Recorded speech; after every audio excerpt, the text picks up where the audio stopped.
Hey guys, as promised, the return of Jay Dyer of Esoteric Hollywood. Jay has done loads with us over the years, going back to the Jeffrey case. If you want to get deep into the secret societies, the symbolism, and these huge names, the rituals, please get your questions in now, folks. All of Jay's links are in the description box below this video. So please support his work. And before we get going, Jay, is there anything you would like to add about the research that you do and all the work you've done over the years? No, that sounds great. You can find me at my website, jaysanalysis.com. And at least as of now, still hosting the 4th hour of the Alex Jones Show every Friday. So you can find me there as well. Yeah, so I'm ready to go. All right. So I'll put Jay's links in the chat as well. So go down there if you're watching on YouTube.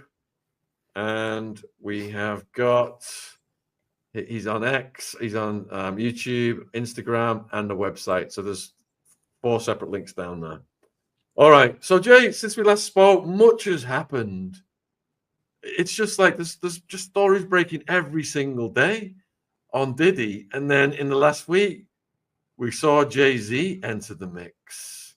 So let me just get your preliminary thoughts on what the hell's going on here. We had a professor come on the other night, Professor Hamamoto, and he said there's like a hostile takeover of rap going down by the powerful banking families. And these guys are just pawns on that chessboard. But what do you say to all of that? I've always felt like rap was already controlled. So I don't know why there would need to be a hostile takeover. I feel like, you know, from the earliest days, what we've seen so far is that a lot of what we were told was fake and gray, we'll say, all along. I mean, I kind of felt like when it was coming out, you know, in the 2000s, that Dr. Dre, his origins weren't as, you know, hardcore and thug as we thought. He was in a very mediocre kind of pop band when it came out, that NWA, except for maybe Eazy-E, was kind of a creation of the corporations. It wasn't really, you know, gang oriented. So I think gangster rap, you know, has come out, that there were those discussions in MTV back in the day with Sumner Redstone and others, that they would create and kind of promote this genre for the West. Has really been controlled from the get-go. I'm not saying there weren't rappers or whoever that weren't legit or real, but I think the genre as a whole has been controlled, much like the rest of the music industry has been controlled by kind of a lot of organized crime figures. As you know, there are gangs, just like in prison, there's gangs for different people groups in the real world too. So there's Jewish gangsters, there's black gangs, there's black secret societies, the Boule Society, etc. There's societies for white people too, secret societies, Irish gangs. I mean, so there's gangs everywhere. There's organized crime. Organized crime has always been involved in the music industry. I don't think it's ever not been the case that it was controlled or taken over. Not saying there aren't good artists, but for me, man, this is just like vindication of everything that we in this domain have been talking about for so many years. And the reason so much is coming out, I think there's a lot of reasons why. Part of that has to do with the Trump administration. I have criticisms of Trump. I'm not saying that he's perfect, but there is at least the appearance or the discussion of people in, you know, government being prosecuted, people in music industry being prosecuted. So I think there really are people coming forward. There really are people getting busted. It may be at the mid-tier level and not the highest levels. Usually the highest level people don't get busted. But, you know, I was just watching some clips about Michael Jackson, and there's a lot of stuff going on in that background story too. I know that there's allegations of him being connected to Diddy back in the day, but some of the stuff that Michael Jackson was saying about the moguls might have had a hand in his downfall as well. Could you remember any of that stuff to say to the viewers? Yeah, I'm trying to think of safe ways to say it on YouTube. I mean, he had he had that famous incident where he was singing about a certain people group, and they asked him to change the lyrics, and he said he was going to, and then when he performed the song, he didn't do it. He still kind of made his shall we say, Zionist comments, and that didn't go over well. And so that was a huge scandal for Michael Jackson back in the day. I remember when that was all over the news. I went back and watched a bunch of those news clips, and I'm just sort of like reframing and thinking like, I don't think Jacko was like a saint. I mean, he was kind of a weirdo, but he might have also been onto some things.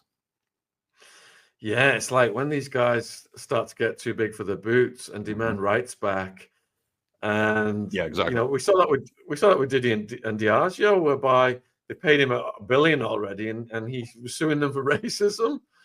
And we think, yeah, and he was winning. I think he won that, and he was contributing to reputational damage to that company.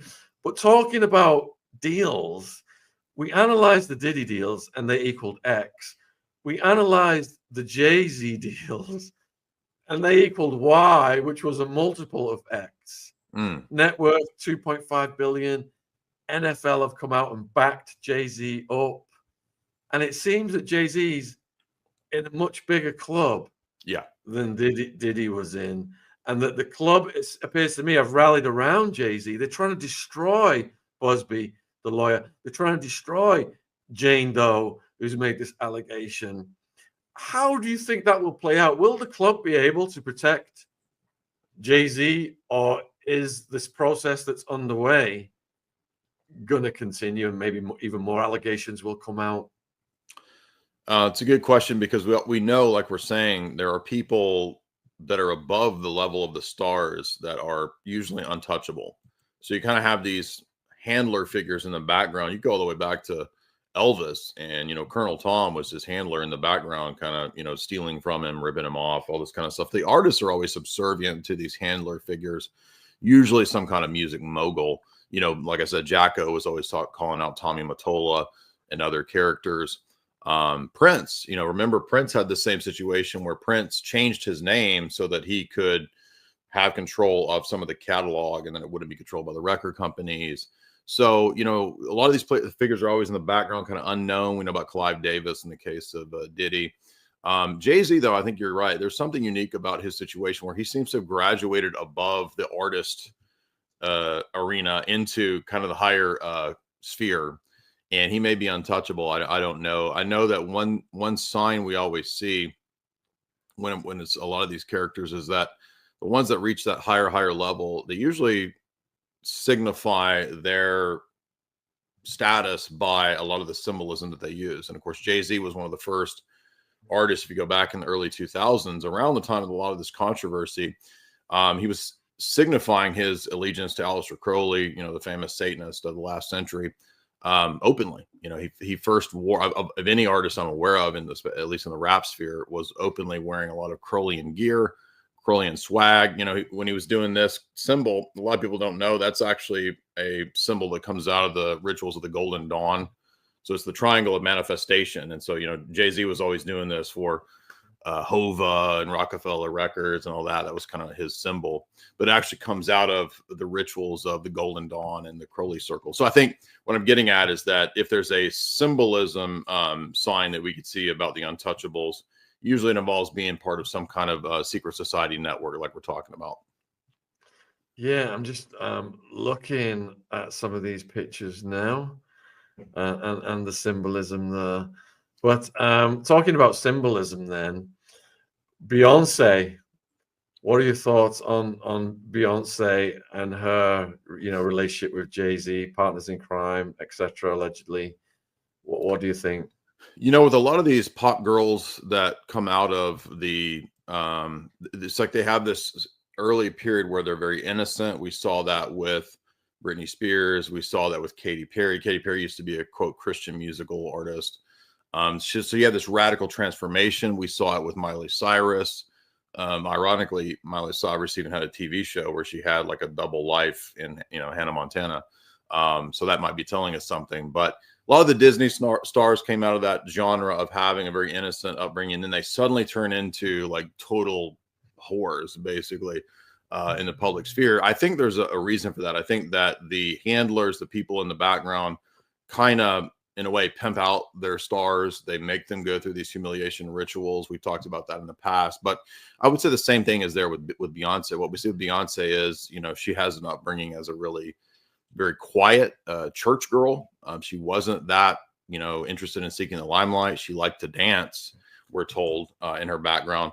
But at some point along the way, when she got involved with Destiny's Child and then met Jay-Z and these people, there seems to have been a radical change in what happened to her. She became a different person. In fact, she describes herself, and again, I don't know how much of this is artistic license or just, you know, musicians and artists trying to reinvent themselves, but she had that period, if you remember, where she wasn't Beyonce anymore. She was Sasha Fierce, which she claimed was an alternate personality that had taken over her.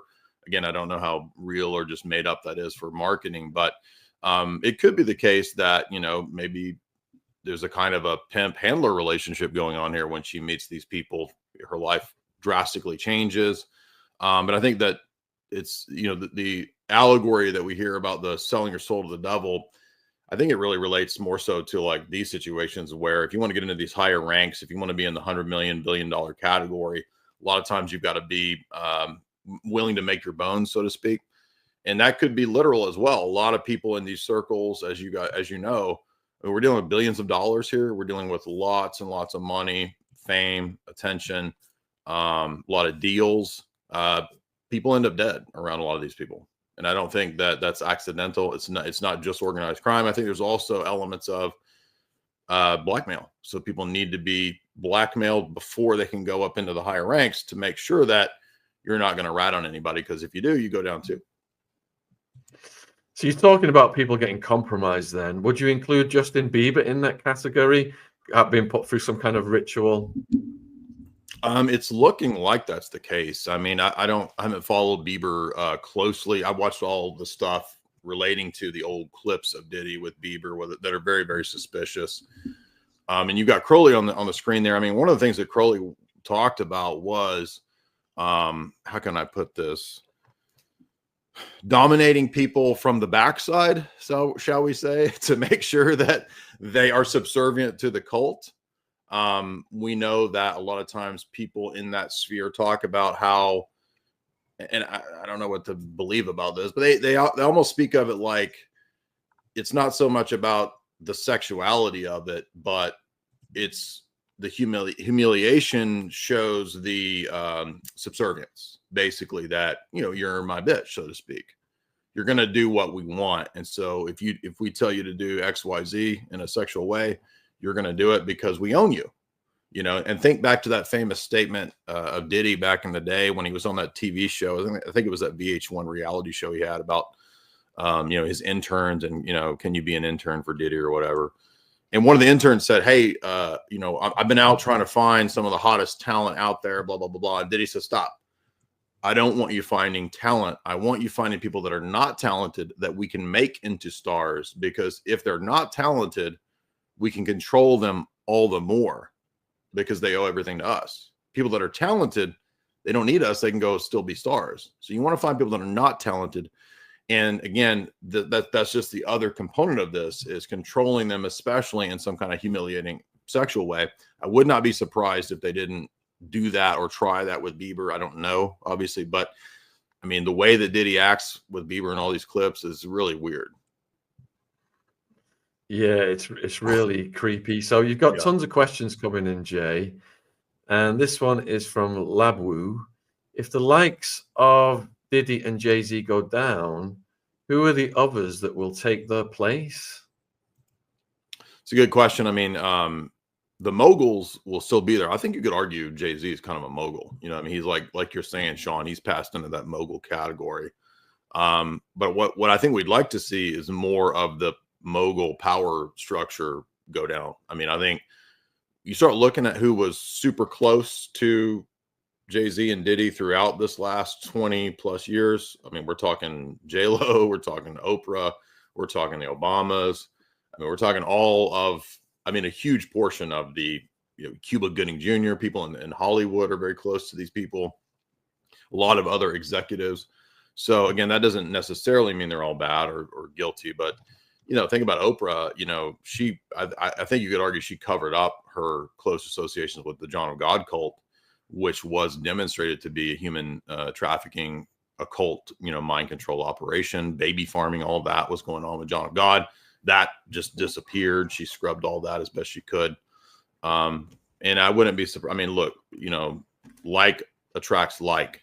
And so I hope to see more of the big people go down, but it's hard to say. I mean, I don't know if they really will. Do they ever? It seems like a lot of times, and you could probably speak to this better than me, like a lot of times people that are running it kind of get off or they skate free and they go after the mid to low tier people. Those are the ones that take the rap.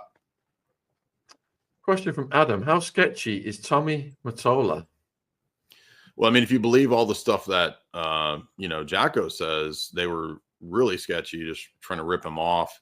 And the thing about Jacko that's really weird is that it actually gets into the occult stuff explicitly, because Michael Jackson, and maybe he was on drugs, maybe he was, you know, out of it when he said this, but do you guys remember when he was saying that Spielberg and others were putting spells on him and that they were doing voodoo, and that Jacko claimed he was going to do a counter spell against their spells? And people don't remember that. Do you remember that? Yeah. Have you heard of that? Yeah. So, I mean, whether that's true or not, but it's like, that's what's going on in the mindset of the pop stars. And it came out about 10 years ago.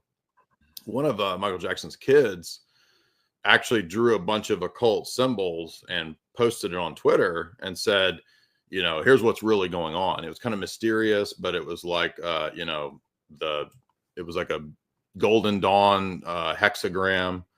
It was ritual magic type stuff. So there's definitely something like that going on at that sphere. And I just think that they're using these cults to control people. So I wouldn't be surprised if Tommy Mottola and all these people weren't involved in OTO, occult, secret society stuff. So Melissa's wondering about your thoughts on Bohemian Grove. Yeah, I mean, I've been aware of that, followed that since the days of Alex Jones, you know, going in there in 2000, 2001, whenever that was. I read a few books on it. I think that's the, you know, fake right-wing version of the establishment's traditional meeting place every year. It's kind of a right-wing Bilderberg group, same type of thing. A lot of the same people will go to both. It does have a loose occult fixation. If you go back to the origins of the Bilderberg or the Bohemian Club, they were into Druid philosophy. They would do Druidic rites out in the forest, and then it kind of evolved into this big, you know, CEO GOP thing. You've got Reagan going there, you've got Nixon going there.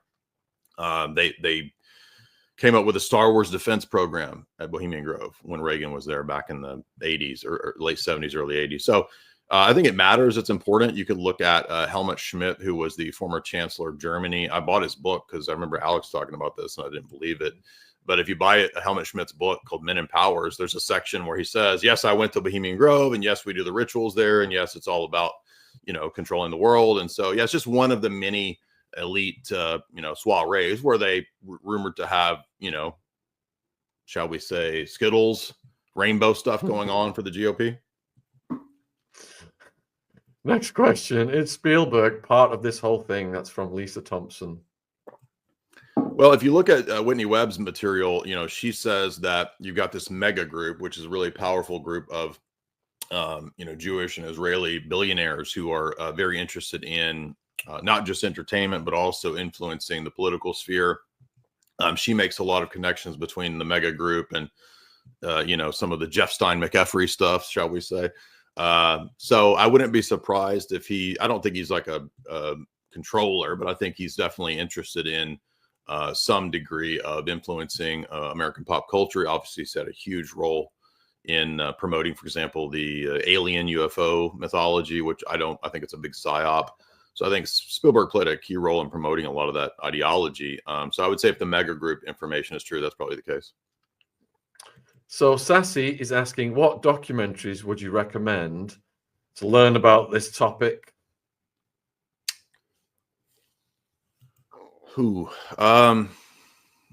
That's a good question. Off the top of my head, I'm not sure of a good documentary just about Hollywood. Actually, I did a TV show. The best on this topic is my TV show that you can still watch at Gaia TV. We did a full production, full season of a TV show called Hollywood Decoded. And it's me together with a guy named Jay Wiedner. It's still available. You can find it online at Gaia.com. It is behind a paywall, but you can watch some of the episodes free. We basically just walk through about 23 of the top films of the last century that really show the hidden aspects of Hollywood symbolism, the cults, the stuff we're talking about today. Like we do a deep dive on Kubrick, Eyes Wide Shut, all these kind of classic films that show you what's really going on. So I would say watch my TV show. After interviewing you last time, Jay, I had to go and rewatch Eyes Wide Shut. It's scary. Wild, huh? Yeah. I mean, I think that like that's what these music moguls are like. I think Diddy was like a mini version of that kind of stuff, you know, because Kubrick's talking about, I think, higher level, higher powered people above Diddy. But it's the same idea. It's like that they kind of do this same pattern of, oh, come to the big party. Oh, there's an orgy. If you want to come to the after party, then there's this, that. And then next thing you know, you've been videotaped and you're screwed. Yeah. Literally. And yeah. And, you know, you've done tons on Kubrick and Eyes Wide Shut. The theory that he was telling us and then he died because of that, is there anything to that? Well, you know, I didn't really pay much attention to that. Vivian Kubrick messages me all the time. That's his daughter. We've had some good conversations. I keep trying to get her to do an interview, and she's really hesitant to do interviews, so she doesn't really want to speak on it. But I'm trying my best to get her to talk about it. But I thought I just kind of was agnostic on that for a long time because I didn't know. But then it was interesting that I think Richard Avery, and I still have yet to listen to this recent Rogan podcast. Have you heard about this Rogan Tarantino podcast the other day? No. So actually they brought this up, right? So they're actually talking about this topic, and Avery was saying that he thinks there's something to it, I think. So I may have to reassess my agnosticism, and maybe there is something to it. All right. So Nikki's wondering whether you've seen the more contemporary film Blink Twice. Yes, I thought it was a little on the woke side, but if you set aside the woke stuff, that's another one of these films that's pretty revelatory, where you have basically really, really wealthy billionaire people finding young girls, inviting them out to their island. I thought it was really odd that this was an island. I mean, it's almost like, you know, again, Jeff Stein McGeffrey code word there type stuff. He gets them out there, he drugs them. They're using mind control techniques. They're basically, it's like an extreme form of roofie. I forget what it's, some kind of hallucinogen that makes you forget, you know. And then even what was interesting about the film, spoiler alert, was even at the end, like the main guy, the Channing Tatum or whoever it was, he himself seems to have been kind of abused and mind controlled because he sort of had these different personas going on and almost been raised to be this way. So I think there is this generational component to where, you know, think about Ghislaine, you know, she's taught all this stuff by Robert, her dad, who was a Cold War era compromiser and intelligence operative, etc. So I think this is generationally passed down. And that film shows up. Yeah, I'll just add a bit to that. So I'm glad that film came out. And I think perhaps it had to be woke to get past the gatekeepers. Yeah. Good point. But in reality, that film would have ended with those young ladies getting chopped up and fed to the fish. Oh yeah, that's my perspective. Good point. Yeah. All right, so Peacock, is there a hierarchy of black magic in Hollywood? To a degree, yeah. I mean, if you go back to the earliest days of Hollywood, like when you had the first big, well, this is more German film, but like Fritz Lang was putting heavy satanic stuff in his films. This is public. This was like academia. This isn't conspiracy theory. Fritz Lang was putting all kinds of satanic symbolism in his films. I'm actually writing my third book, Esoteric Hollywood 3, on this topic right now. So there's been a long time association of Hollywood with the satanic and the occult. If you go back to the Elizabeth Smart case, where she was ritually dismembered and murdered in the Black Dahlia case, that's another direct tie-in to a lot of high-level Hollywood figures. In fact, for a while, Orson Welles was a suspect in the Black Dahlia case because George Hodel was so close to people like John Huston. Houston has oftentimes been associated with this case. So even Edward G. Robinson, the famous actor, was associated with those circles too. So I think this has always appealed to people in film, artists, creative types. They're sort of drawn to these fringe, aberrant religious movements a lot of times because they think they'll get maybe inspiration, they'll get networking capabilities through these secret societies. And I think what's really going on most of the time is that a lot of these cults are run by really cunning, deceptive people who are controlling people. They're not really, I mean, there is a sense in which you can go up the ladder and get power through the cults, but you're also becoming their bitch, like we said earlier. So yeah, I think there is this hierarchy of secret societies and cults, but it's a super tight control system, more so than it is like real magic. All right, we've got well over 3,000 watching live. I'm putting Jay's YouTube channel link in the live chat. So people, please support his important work. All of his other links are in the description box. Thank you for all the questions coming in. There's tons of them. I'll try and get through as many as possible. Felicia, what does Jay think of the movies that Zoe Kravitz, Lenny's daughter, produced? Do you know which one that is? Didn't she produce Blink twice? Was that what I'm thinking of? Oh, was it? We already covered that then. All right, let's go over to Hells. Are these movies that show the symbolism all deep state, or are some from the light side trying to show us what's really going on? We would hope so. There'd be some would get. Yeah, I don't think it's either or. I think there's you're dealing with hundreds of people, thousands of people sometimes that go into the making of a movie. So I think that usually what you find with the high level propaganda or the, mind control is like the big blockbusters usually have the most propaganda. They're the ones that are usually trying to deflect and, make some other country the bad guy, if it's a Bond movie or something like that, or they'll, try to get the message out, but then it gets skewed and it's reversed as to who's really behind it. So there's a mix of things going on. A lot of independent films might be better nowadays for actually telling us what's going on rather than the blockbuster studio films. But again, the studio system is dying, so that's going away. That's legacy. It's all transitioning over into like streaming services and Apple Studios and Amazon Studios. So I don't think it's getting any better per se, but I think actually people are getting tired of just all of the Hollywood degeneracy and the nonsense. And maybe this will open it up to where a lot more independent filmmakers can be successful. That seems to be already happening. So no, but I don't think they're all bad. No. Question from GMC Films. Ask Jay about the Process Church of the Final Judgment and the wearing of the black capes. Yeah, the Process Church is interesting because they were started in the UK, if I recall. Their origins relate to people closely associated with British intelligence in the UK. They pop up through the figure of, at least in America, the most relevant is the case is Robert de Grimston, who was a former Roman Catholic priest who became a member of the Process Church. And this is the link to Manson. So Manson gets involved in the Process Church through this, finds their weird theology to be very influential. It's a very Gnostic dualist philosophy. This inspires Helter Skelter, where he comes with this idea of like a future apocalyptic race war.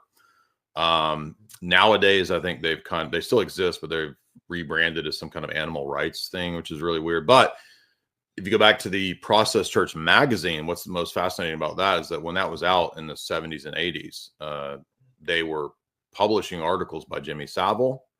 There's an article in there by Mick Jagger.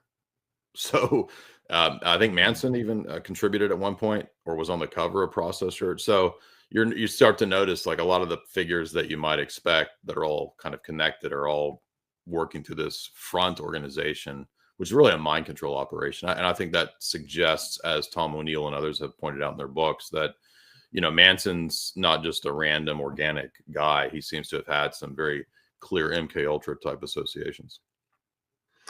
Abundantly Empowered is asking, what are your thoughts, Jay, on the CIA connection to Hollywood? Has Hollywood always been a psyop?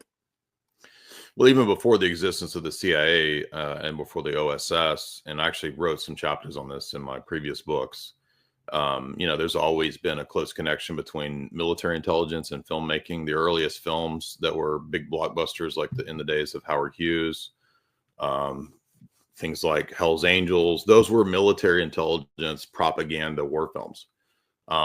People don't know that Alfred Hitchcock worked closely with both the Office of Wartime Intelligence and British intelligence to produce propaganda films for British intelligence. So even the biggest directors, you can go back to Daryl Zanuck. He worked together with the OSS to make certain films that would promote Western intelligence objectives. So absolutely. And then it only, as those entities rebrand, you go from the OSS to the CIA, it only gets closer and closer of an intimate connection. I mean, under the period of Ronald Reagan, Reagan was actually just allocating government money to Hollywood to churn out just nonstop kind of propaganda films for all branches of the military. Top Gun, classic example of that. So absolutely, it's always been flip sides of the same coin. And by the way, this is why so many of the top A-list actors and actresses have, in countless cases, been famous spies. They're recruited to be intelligence operatives, whether it's Julia Child or whether it's Jimmy Stewart. You know, he worked for the FBI. Julia Child worked for the OSS. Even Audrey Hepburn, like she did counterintelligence stuff for the, you know, anti-Nazi networks for the UN, the United Nations stuff. I mean, so she did peacekeeping anti-Nazi stuff. Maybe it wasn't the UN, but it was some kind of NGO that she was working for.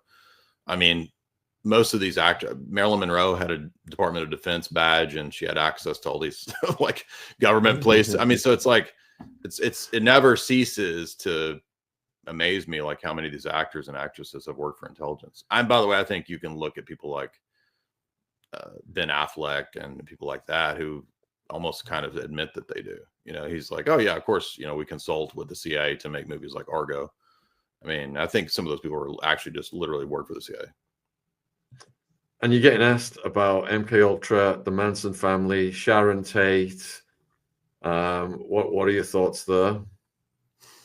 Yeah, I believe that thesis loosely for a long time. I read some books maybe 10, 15 years ago that speculated about the relationship between Manson and MK Ultra. That seems to be vindicated through the more recent work of Tom O'Neill and the Chaos book. I think that that's true. It seems like when Manson was in prison, he also, you know, went through all the levels of Scientology to achieve theta clear. To me, that just screams like brainwashing, mind control. I think that's what Scientology is, kind of